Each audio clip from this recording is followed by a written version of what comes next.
This dog costs as much as a used car. People get shot over it. And it's been the most popular breed in America 3 years running. So, who exactly is the French Bulldog? By the way, if you haven't subscribed to Beloved Dogs yet, do it right now. The button is right below the video. And stick around till the end. We'll break down exactly who this breed is right for and who should probably look elsewhere. It matters. So let's start with the fact that this animal is a walking contradiction. It's called French, even though it was invented in England. It looks like a tiny boxer who never learned to box. It breathes like it's been a heavy smoker its whole life and wears an expression of such existential exhaustion that you can't help but question the meaning of life right along with it. Let's figure out where this creature actually came from. The breed's history begins in 19th century England, and honestly, it doesn't start on the most romantic page. The ancestors of French bulldogs were fighting dogs, bred for bull baiting. This brutal sport required powerful, aggressive bulldogs with massive jaws and a low center of gravity. In 1835, Britain finally banned bull baiting and cockfighting. The large bulldogs were suddenly out of a job, and some breeders began downsizing them, crossing with terriers and other compact breeds to create smaller, calmer dogs that could simply be kept as companions. And this is where the lace makers enter the story. Yes, you heard that right. Lace makers. In Nottingham, a major centre of the lace industry, these small bulldogs became an unofficial mascot of the local craftsmen. The artisans kept them in their small workshops. The dogs caught rats, warmed their owners' laps, and generally made the place feel like home. But the Industrial Revolution spared no one. Machines began producing lace 100 times faster than human hands, and thousands of English craftsmen were forced to relocate to France in search of work. Normandy, primarily. And of course, they brought their little bulldogs with them. Something clicked in France. The French fell head over heels for these stumpy, barrel-chested creatures with their sticking-up ears. Parisian merchants, shopkeepers, and eventually high society, everyone wanted one. Local breeders began crossing the English toy bulldogs with French terriers, including the Parisian rat catcher.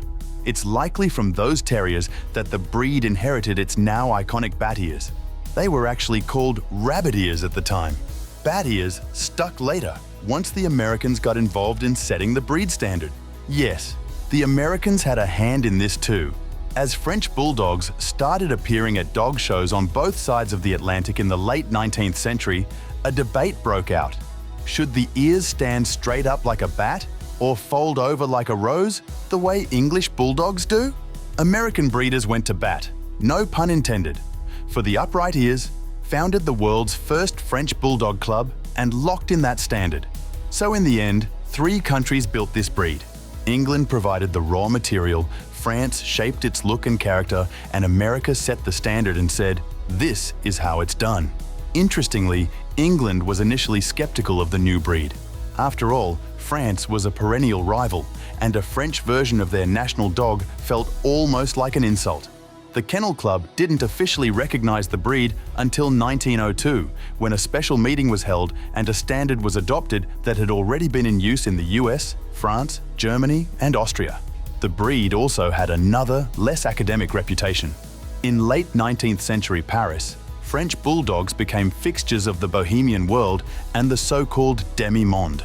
Women living on the fringes of respectable society, supported by wealthy patrons. Artists Henri de Toulouse-Lautrec and Edgar Degas depicted these dogs in their paintings, alongside dancers and regulars of Parisian cabarets.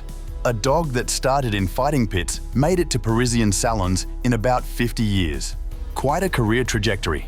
The American Kennel Club recognized the breed in 1898. From there, it methodically climbed the popularity charts.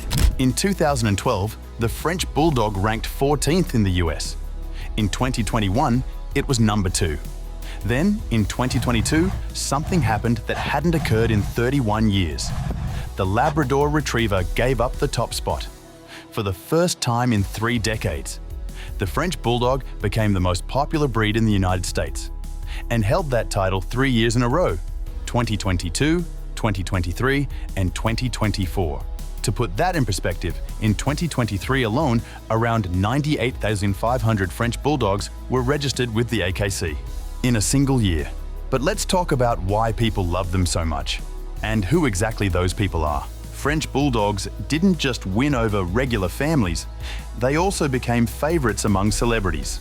Over the years, stars like Lady Gaga, Hugh Jackman, Reese Witherspoon, Martha Stewart, Snoop Dogg, Marc Jacobs, and Leonardo DiCaprio have all been associated with this small, expressive breed. For many of them, the French Bulldog was more than a pet. It became part of their public image, appearing in social media posts, magazine features, fashion campaigns, and red carpet moments. Designer Marc Jacobs even helped turn his French Bulldog into a recognizable little personality through stylish photos and public appearances.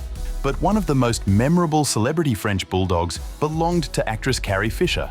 Her dog Gary became famous in his own right thanks to his unforgettable face, public appearances, and loyal fan following online. He showed how a French Bulldog could become not just a companion, but a small celebrity with a story people genuinely cared about. Dwayne Johnson got 2 French Bulldog brothers in 2015, Brutus and Hobbs. The first few weeks were eventful, to say the least. Johnson jumped into his swimming pool, fully clothed, to save a drowning Brutus. 3 weeks later, Brutus ate a toxic mushroom in the backyard. Despite every effort from the vets, he couldn't be saved. Johnson wrote about it on Instagram.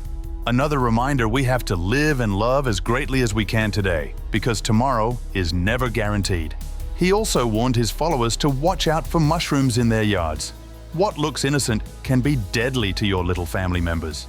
The second dog, Hobbs, lived to old age and even landed a cameo in Hobbs & Shaw, playing his owner's loyal sidekick. But the most widely covered French Bulldog story in recent news is, of course, Lady Gaga's.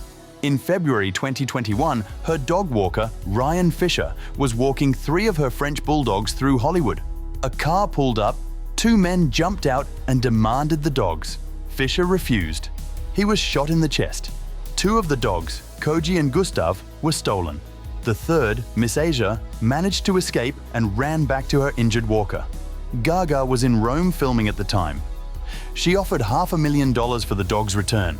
No questions asked. 2 days later, an unknown woman brought the dogs to an LAPD station. They were alive and unharmed. 5 people were eventually charged in connection with the crime. Police were clear. The attackers didn't target the victim because of his celebrity client. They simply knew French Bulldogs were worth a lot of money. The dogs were the point. And this wasn't an isolated incident. According to AKC data, in 2023, French Bulldogs were stolen twice as often as any other breed. A puppy costs anywhere from $3,000 to $10,000 depending on color and lineage. And rare colors can fetch even more. Stealing a bulldog is sometimes safer than robbing a bank, one private investigator told Los Angeles Magazine. The numbers back that up. So why are they so expensive? It comes down to another remarkable and somewhat poignant fact about the breed. French Bulldogs can barely reproduce on their own. This is perhaps the most existentially fascinating thing about them. This is a breed that exists only because of continuous human intervention. Due to their narrow hips, short legs, and broad shoulders, males have enormous difficulty mating naturally. Artificial insemination is the standard in most cases. Birth is just as challenging. The puppies' heads are too large to pass through the female's narrow birth canal. Studies show more than 80% of French Bulldogs are born via C-section. Research from the Royal Veterinary College in the UK found that French Bulldogs are 15.9 times more likely to experience difficult births than mixed-breed dogs. Artificial insemination, hormone monitoring, scheduled cesareans, and small litters, usually just 1 to 4 puppies. All of this makes breeding expensive and complex, which feeds directly into the price tag. Now let's get to what you'll actually deal with if you decide to get a French Bulldog. First, and most important, this dog will breathe. Loudly, constantly, with wheezing, snuffling, snorting, and occasional sounds that bring to mind a very old vacuum cleaner. This isn't a disease, it's the architecture. French Bulldogs are a brachycephalic breed. Their skull is shortened, but they have just as much soft tissue in their airways as any normal snouted dog. The result is narrowed nostrils, an elongated soft palate, and restricted airflow. It's estimated that around 50% of French Bulldogs show clinical signs of brachycephalic obstructive airway syndrome, BOAS. In severe cases, surgery is required. From this flows the golden rule of French Bulldog ownership. Heat is the enemy. A French Bulldog cannot cool itself through heavy panting the way other dogs do. Overheating is dangerous and in serious cases, fatal. Air conditioning in the home is not a luxury. It's a necessity. Walks are best in the morning or evening when it's cool. 15 to 20 minutes is enough. No marathons.